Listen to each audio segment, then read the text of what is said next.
প্রিয় শিক্ষার্থীবৃন্দ, আসসালামু আলাইকুম। আজকের আলোচনার টপিক হচ্ছে লর্ড অ্যালফ্রেড টেনিসন এর কবিতার রোমান্টিক এলিমেন্ট, অর্থাৎ টেনিসনের কবিতায় কোন কোন রোমান্টিক এলিমেন্ট পাওয়া যায় সেই বিষয়ে আজকে আলোচনা করব। দেখুন, প্রশ্ন যেটা পরীক্ষায় আসতে পারে সেটা হচ্ছে এইভাবে যে what romantic elements do you find in Tennyson's poem, অর্থাৎ টেনিসনসের যে পোয়েমগুলো রয়েছে যেমন লক্সলি হল, তারপরে এই ধরনের ইউলিসিস, এই কবিতাগুলোতে কি কি রোমান্টিক এলিমেন্টস তিনি ইউজ করেছেন সেগুলোই হচ্ছে আজকে আলোচনার টপিক। বলা হচ্ছে romantic element does not mean love or a love story. Romantic element মানে এটা নয় যে লাভ অথবা লাভ স্টোরি, এরকম ব্যাপার না। Actually it is very difficult to define romanticism, অর্থাৎ এটি একটি খুব কঠিন একটা ব্যাপার যে রোম্যান্টিসিজমকে ডিফাইন করা। রোমান্টিসিজম এটা একটা বৃহৎ একটা টার্ম। কোনো ব্যক্তি রোমান্টিক হতে পারে ভূতের গল্প পড়ে, কেউ রোমান্টিক হতে পারে সিনেমা দেখে, কেউ রোমান্টিক হতে পারে পাখির গান শুনে, কেউ আবার রোমান্টিক হতে পারে প্রেম করে। তো যার কারণে রোমান্টিসিজমের যে ডেফিনেশন সেটা তাও স্টেবল না, এটার কোনো অ্যাকচুয়াল ডেফিনেশন আসলেই নাই। But it is very easy to find out the features or elements of romanticism. But আমরা রোমান্টিসিজম ডিফাইন কী করে রোমান্টিসিজমের যে এলিমেন্ট বা রোমান্টিসিজমের যে বৈশিষ্ট্য সেই বৈশিষ্ট্যের মাধ্যমে, যার কারণে বলা হচ্ছে এটা খুবই সহজ একটা ব্যাপার রোমান্টিক এলিমেন্ট খুঁজে বের করা। The poetry of Tennyson has some striking features of romanticism though his art of characterization based on myth and Greek literature। অর্থাৎ টেনিসনের কবিতাতে আমরা কিছু গুরুত্বপূর্ণ রোম্যান্টিসিজমের বৈশিষ্ট্য পাব, যদিও তার আর্ট অফ ক্যারেক্টারাইজেশন যদি দেখি, অর্থাৎ তার কবিতা যে ক্যারেক্টারগুলো তিনি ব্যবহার করেছেন সেগুলো মূলত মিথ এবং গ্রিক লিটারেচার থেকে নেওয়া। যেমন আমরা দেখতে পাবো তিথোনাস, ইনোনি থেকে দেখতে পাবো, প্যারিস থেকে দেখতে পাবো, এদেরকে কিন্তু দেখতে পাবো তার কবিতার মধ্যে। Tennyson has presented those romantic features আনউইংলি, অর্থাৎ টেনিসন এই যে রোম্যান্টিক ফিচার্স, রোম্যান্টিক এলিমেন্টগুলো সেগুলো তিনি অনিচ্ছা সত্ত্বেও কিন্তু ব্যবহার করেছেন। আমরা জানি ওয়ার্ডসওয়ার্থ কিন্তু তার যে ট্রিটমেন্ট অফ রোম্যান্টিসিজম, তার ট্রিটমেন্ট অফ নেচারে কিন্তু দেখতে পাবো যে তিনি নেচারের মধ্যে ডিভাইন গ্লোরি পাচ্ছেন। বাট টেনিসন কিন্তু এরকম না, টেনিসন কিন্তু সম্পূর্ণ আলাদা, ঠিক আছে। তিনি আনউইংলি অর্থাৎ অনিচ্ছা সত্ত্বেও এই রোম্যান্টিক ফিচার্সগুলো, রোম্যান্টিক এলিমেন্টগুলো তার কবিতার মধ্যে কিন্তু উপস্থাপন করেছেন। Some of the romantic elements of Tennyson's poetry are described below with reference, অর্থাৎ কিছু রোম্যান্টিক এলিমেন্ট আমরা দেখব যেগুলো হচ্ছে টেনিসনস তার কবিতায় ইউজ করেছেন। আচ্ছা, প্রথম যে এলিমেন্ট দেখতে পাবো সেটা হচ্ছে হাই ইমাজিনেশন। এটা হচ্ছে one of the prominent elements of romanticism এর যদি আমরা পড়ি সেখানে দেখতে পাবো William Blake, William Wordsworth, John Keats, এরা হচ্ছে কিন্তু হাইলি ইমাজিনেটিভ পয়েট। তো এদের সাথে যদি তুলনা করি তাহলে লর্ড অ্যালফ্রেড টেনিসন একজন পয়েট যার কবিতার মধ্যে আমরা হচ্ছে হাই ইমাজিনেশন পাবো। One of the distinct elements of a romantic poet is his high imaginative power, অর্থাৎ একটা রোম্যান্টিক পোয়েটের আলাদা একটা বৈশিষ্ট্য হচ্ছে কি তার ইমাজিনেটিভ পাওয়ার থাকবে। The imaginative power of a poet should be secondary, অর্থাৎ আমরা জানি যে ইমাজিনেশনকে কিন্তু দুই ভাগে ভাগ করা হয়, একটা হচ্ছে প্রাইমারি ইমাজিনেশন এবং আরেকটা হচ্ছে সেকেন্ডারি ইমাজিনেশন, যেটা এই ডিভিশনটা করেছেন এস.টি. কোল্ডিস। আমরা দেখব বায়োগ্রাফি লিটারেরিয়া যদি পড়ি ওখানে দেখব যে তিনি ইমাজিনেশনকে দুই ভাগে ভাগ করেছেন। তো তিনি সেখানে বলেছেন যে the imaginative power of a poet should be secondary, অর্থাৎ একটা কবির যে ইমাজিনেশন দিয়ে কবিতাটা লিখবে সেটা অবশ্যই সেকেন্ডারি হবে, অর্থাৎ সাধারণ মানুষ এই ধরনের ইমাজিনেশন কখনোই পজেস করবে না।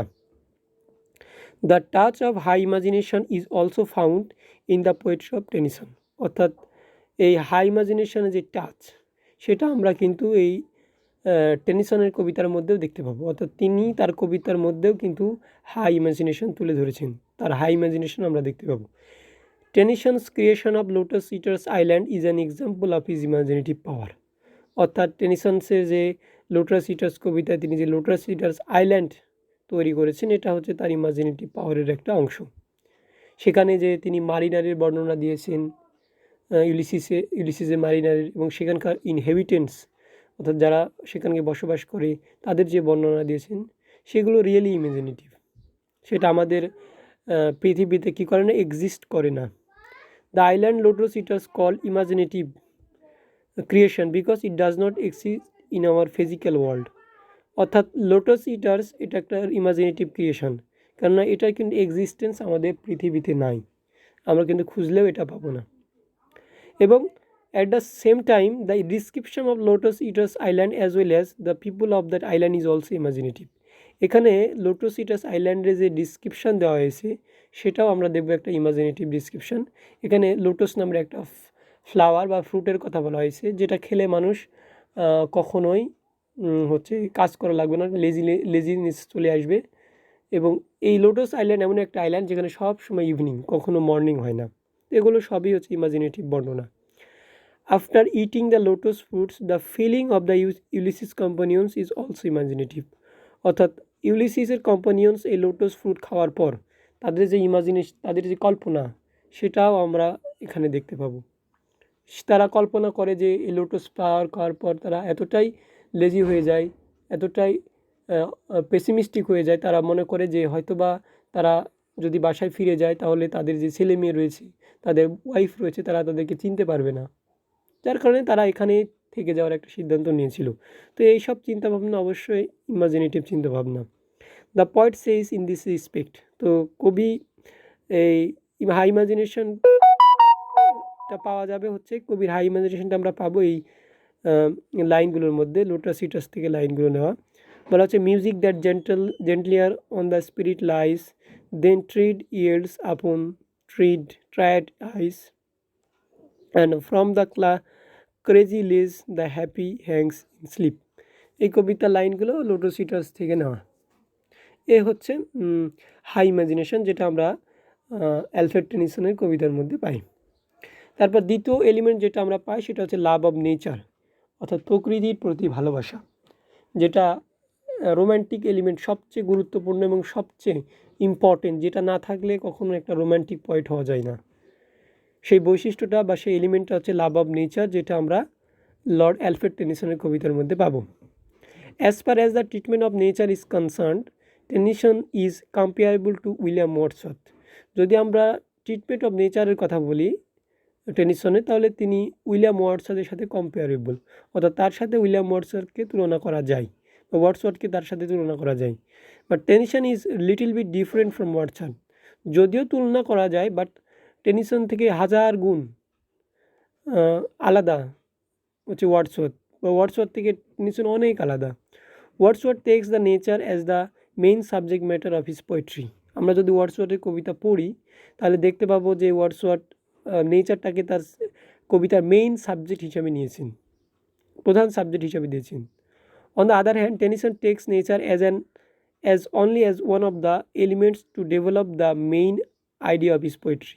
অর্থাৎ তার টেনিসন কীভাবে নিয়েছেন নেচারটাকে, শুধু একটা এলিমেন্ট হিসেবে, যাতে তিনি তার যে আইডিয়া, সেই আইডিয়াটা তিনি ইস্টাবলিশ করতে পারেন কবিতার মধ্যে। অর্থাৎ এখানে আমরা দেখব লোটাস ইটার্স যে আইল্যান্ড, সেখানে লোটাস ইটার্স আইল্যান্ডের লোকজনকে বর্ণনা করার জন্য তিনি কী করেছেন, এই সেখানকার যে প্রাকৃতিক দৃশ্য, সেই প্রাকৃতিক দৃশ্যের কিন্তু বর্ণনা দিয়েছেন। ঠিক আছে, তার কাছে এই নেচারটা হচ্ছে secondary. His description of Lotus Eaters Island sets only for to locate the pessimistic tendency of Victorian people. অর্থাৎ এখানে লোটাস ইটার্স আইল্যান্ডের যে ইনহ্যাবিটেন্টদের বর্ণনা করা হয়েছে, শুধু তার অন্যতম কারণ হচ্ছে কি, এই ভিক্টোরিয়ান এজের মানুষের পেসিমিস্টিক টেন্ডেন্সি, অর্থাৎ তারা যে হোপলেস হয়ে গেছে, এটা তুলে ধরার জন্য। It can be clear after scanning the description of nature of lotus eaters island. অর্থাৎ এটা আমরা যদি লোটাস ইটাস কবিতা যে ডিসক্রিপশন অফ নেচার, প্রকৃতির যে বর্ণনা, সেটা যদি আমরা দেখি তাহলে আসলে সে ব্যাপারগুলো বুঝতে পারবো যে কীভাবে তিনি নেচারের সাহায্য নিয়ে ভিক্টোরিয়ান এজের লোকদের যে হোপলেস পেসিমিস্টিক টেন্ডেন্সি সেটা তিনি তুলে ধরেছেন। The island of Lotus Eaters seemed always afternoon because the atmosphere of the island is spiritless and one always felt drowsy. অর্থাৎ যদি লোটাস ইটার্স আইল্যান্ডের অ্যাটমসফিয়ারের কথা বলা হয় তাহলে সবসময় এখানে আমার আফটারনুন থাকবে এবং এখানকার যেই ইনহেবিটেন্টস রয়েছে, আইল্যান্ডে যে লোকজন রয়েছে, তাদের মধ্যে কোনো স্পিরিট নাই, কোনো গতি নাই, তারা সবসময় ঝিমঝিম ভাব, তাদের মধ্যে সবসময় ঝিমঝিম ড্রৌজিনেস রয়েছে। The lotus island is a land of streams. এটা এমন একটা আইল্যান্ড যেখানে কী রয়েছে, অনেকগুলো ছোটো ছোটো ঝর্ণা রয়েছে। The streams are compare to slowly dropping veils made of thinnest lawn, a kind of gauzy cement trumpet transparent with white cloth.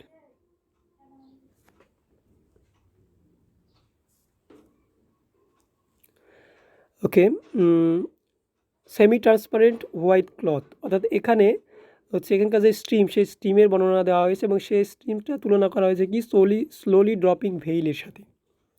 ঠিক আছে, some of the streams are seen wavering lights and shadows in the distance, অর্থাৎ কিছু কিছু স্ট্রিমের reflection আমরা অন্য প্রান্ত থেকে দেখতে পাবো, যেগুলো ওয়েভ করছে, নাড়াচাড়া করছে এরকম।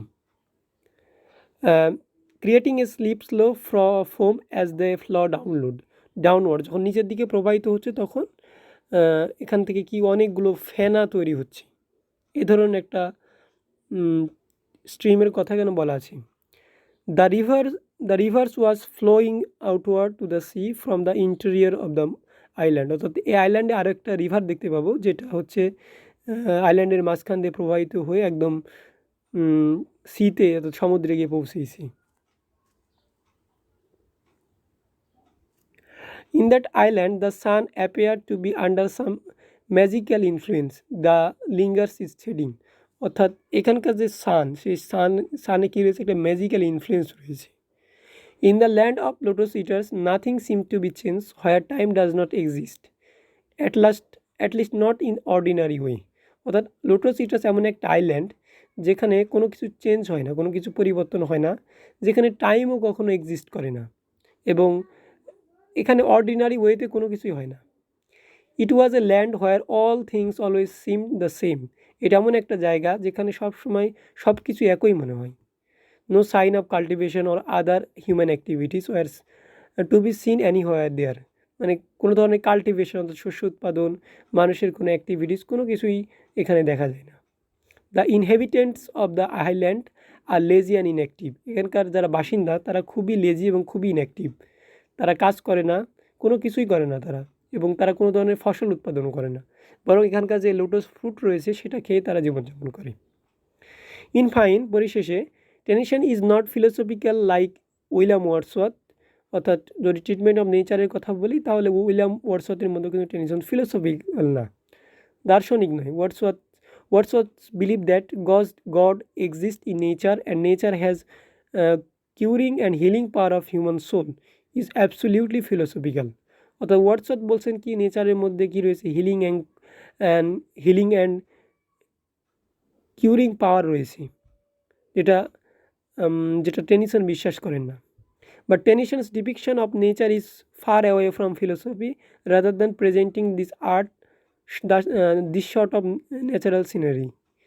His only aim to give pleasure and to attract the reader to read his poetry. অর্থাৎ টেনিসনের মেইন উদ্দেশ্য হচ্ছে এই ফিলোসফি প্রদান করা না এই নেচারের মাধ্যমে, বরং রিডারকে কী করা, আকৃষ্ট করা এবং রিডারদেরকে আনন্দ দান করা। এই হচ্ছে টেনিসনের ট্রিটমেন্ট অফ নেচার, অর্থাৎ one of the important elements of romanticism. আচ্ছা, তারপরে যে এলিমেন্টটা আমরা দেখব সেটা হচ্ছে sensuousness. Sensuousness means the quality of appealing to the sense of sight, smell, hearing, touch and taste.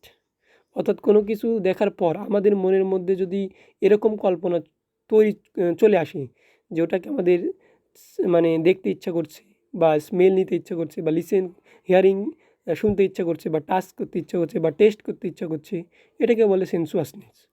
অর্থাৎ কোনো কিছু দেখার পর আমাদের মনে যদি এই ধরনের মানে কল্পনা জাগে, দেখার, শোনার, খাওয়ার, টাচ করার, এটাকে বলা হয় sensuousness. A poem becomes sensuous if it contains images that appeal to the senses. একটা পয়েমকে তখনই সেন্সুয়াস পয়েম বলা হবে যখন এটা আমাদের সেন্সকে আপিল করবে, অর্থাৎ আমাদের সেন্সের মধ্যে একটা ইমাজিনেশন ক্রিয়েট করবে, যার মাধ্যমে আমরা বাধ্য হব ওই বিষয়টা সম্পর্কে অনুভব করতে, বা দেখতে, বা টেস্ট করতে। আচ্ছা, তারপর as far as the romantic element sensuousness is concerned, Tennyson is comparable with John Keats. অর্থাৎ এই ক্ষেত্রে সেন্সুয়াস দিক থেকে টেনিসনসকে জন কিটসের সাথে কম্পেয়ার করা যেতে পারে। One of the prominent romantic poets, অর্থাৎ জন কিটস হচ্ছেন একজন prominent romantic poets. In the poem Locksley Hall, the place Locksley Hall situated in the lap of nature where spring visits annually. অর্থাৎ Locksley হল হচ্ছে এমন একটা কবিতা যেখানে আমরা নেচারের একটা সমারোহ দেখতে পাবো, এবং যেখানে স্প্রিং, বাৎসরিক স্প্রিং সেখানে ভিজিট করে, অর্থাৎ সেখানে বসন্তকাল আমরা দেখতে পাবো বছর শেষে। The speaker describe that he enjoyed the constellation Orion and the Pleiads. তিনি এখান থেকে কনস্টেলেশন ওরিয়ন এবং দ্য প্লেটস এনজয় করেন। After reading this description, the reader visualises constellation Orion and the Pleiads which give the touch of sense of sights. অর্থাৎ এটা শোনার পর, মানে এই কবিতা পড়ার পর একটা রিডার এর দেখার ইচ্ছা হতে পারে এই কনস্টেলেশন ওরিয়ন এবং দ্য প্লাইটস। এই ওরিয়ন হচ্ছে একটা জায়েন্ট, এবং প্লাইটস হচ্ছে একটা 7টা বোন যাদেরকে তারকা করা হয়। এই প্লাইটসটা হচ্ছে 7টা তারকা, আর ওরিয়ন হচ্ছে জায়েন্ট। এই প্লাইটসকে, অর্থাৎ 7টা বোনকে অরিয়ন তাড়া করে, এবং গড কী করে, এই ওরিয়নদের হাত থেকে এই প্লেটসদের বাঁচানোর জন্য 7 বোনকে তারাতে রূপান্তরিত করে। The poet give a graphic description of the season of spring. অর্থাৎ এই কবিতাতে আমরা গ্রাফিক ডিসক্রিপশনও পাবো বসন্তকালের। In this spring the birds put on a new feathers and fresh attractive colours. অর্থাৎ স্প্রিংয়ে আমরা পাখিদের কী দেখতে পাবো, নতুন পাখা দেখতে পাবো, এবং তারা নতুন কালারে সজ্জিত হয়েছে সেটাও দেখতে পাবো। There are some beautiful birds like robin, lapwing and dove. অর্থাৎ এখানে কিছু বার্ড দেখতে পাবো, যেমন রবিন, ল্যাপউইং এবং Dove.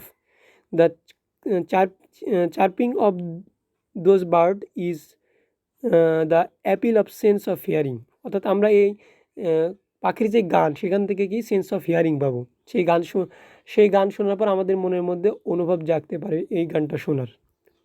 In the poem lotus eaters the sound of stream is also example of sense of hearing. এখানে লোটাস ইটাসে যে স্ট্রিমের বর্ণনা দেওয়া হয়েছে, তার যে সাউন্ড, সেটা থেকে আমরা সেন্স অফ হিয়ারিং পেতে পারি। The eating of the lotus flowers of the mariners has the appeal of sense of taste. অর্থাৎ লোটাস ফ্লাওয়ার খাওয়ার যে দৃশ্য, সেটা থেকে আমরা কী করতে পারি, সেন্স অফ টেস্ট পেতে পারি। So Tennyson has used ample scenery that has the appeal of সেন্সুয়াসনেস। অর্থাৎ টেনিসন অনেকগুলা সেন্সুয়াস এলিমেন্ট এখানে তুলে ধরেছেন, যেটা আমাদের সেন্সুয়াস ফিলিং দিয়ে থাকে। For this reason it can B evident that Tennyson is a poet of সেন্সুয়াসনেস।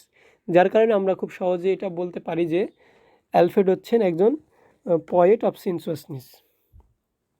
Okay, এবার দেখবে escapism, another quality of a romanticism. Escapism এই বৈশিষ্ট্যটা আমরা মূলত জন কিটসের কবিতায় পাই। জন কিটসের নাইটিঙ্গেল কবিতাতে আমরা কিন্তু এই এসকাপিজম টেন্ডেন্সিটা দেখব। তো অ্যালফ্রেড টেনিসনের এই দ্য লোটাস ইটাস এই কবিতার মধ্যে এই এসকাপিজম টেন্ডেন্সিটা পাওয়া যায়। Escapism means the tendency of escaping from the real world to the world of imagination where sorrow, grief, illness do not exist. অর্থাৎ escapism মানে হচ্ছে কি, এটা হচ্ছে টেন্ডেন্সি, পলায়ন করার একটা টেন্ডেন্সি। কোথা থেকে?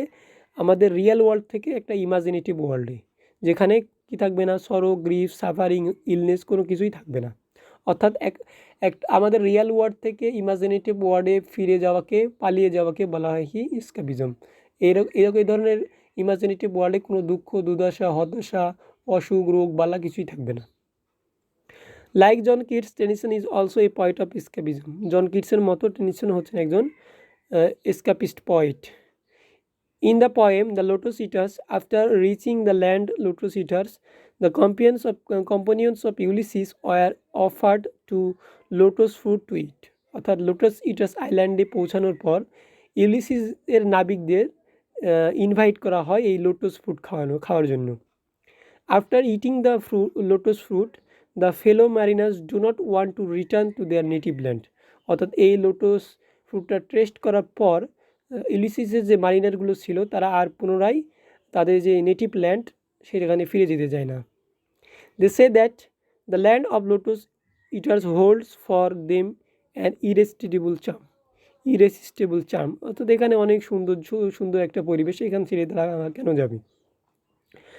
Living on lotus and enjoying lotus life here is the very opposite of ceaseless labour and wandering over the sea. অর্থাৎ এই সমুদ্রে ঘুরে বেড়ানোচ্ছে, এই ট্রাভেল করাচ্ছে, এইখানে বসে থেকে এই লাইফটা ফ্রি লাইফটা এনজয় করা অনেক ভালো।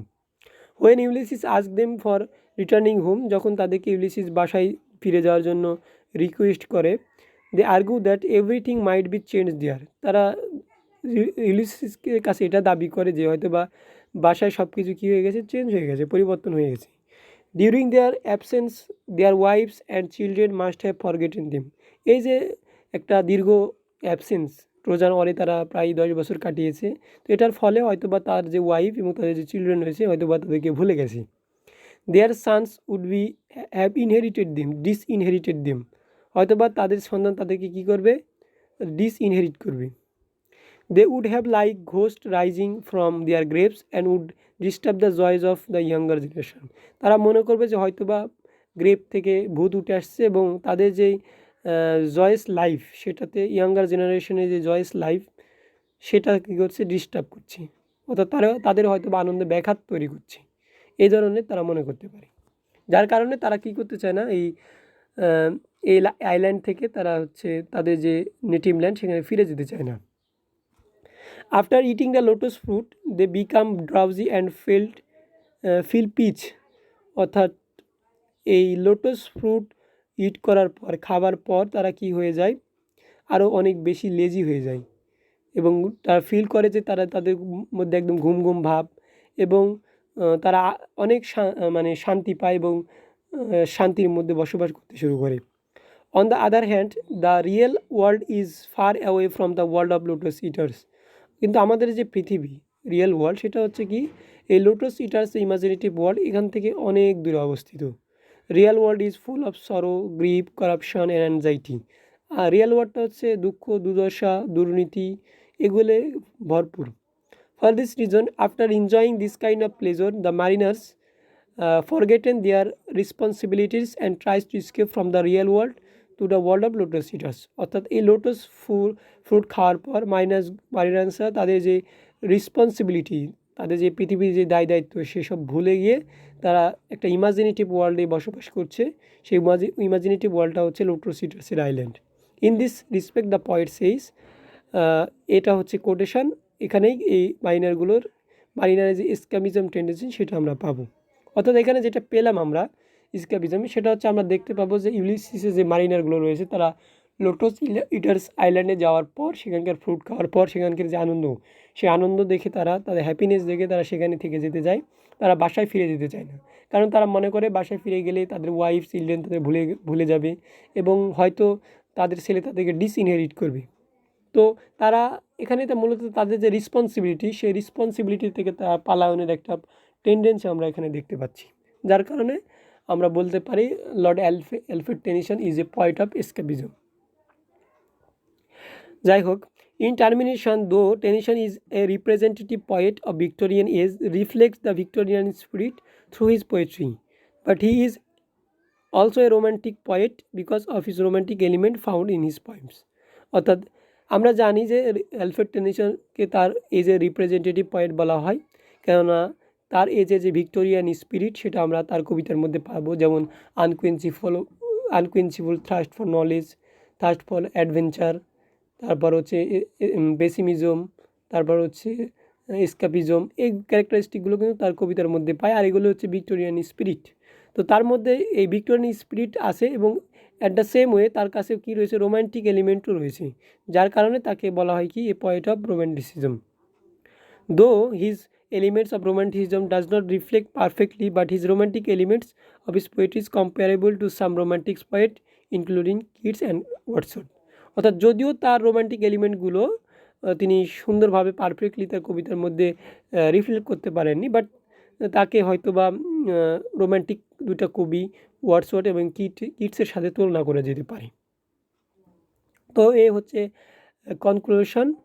তো আজকে ভিডিও এই পর্যন্তই। যারা ভিডিওটি দেখেছেন অবশ্যই ভিডিওটি লাইক করবেন, সাবস্ক্রাইব করবেন এবং কমেন্ট করবেন, এবং কমেন্টে জানাবেন আপনাদের কোন প্রশ্ন প্রয়োজন। সেই প্রশ্নের উপর আমি লেকচার তৈরি করার চেষ্টা করবো ইনশাআল্লাহ। তো আর এই শিটটা পেয়ে যাবেন, এই শিটটা আপনার ডিসক্রিপশন বক্সে পেয়ে যাবেন। তো ঠিক আছে, সবাই ভালো থাকবেন, সুস্থ থাকবেন। আসসালামু আলাইকুম।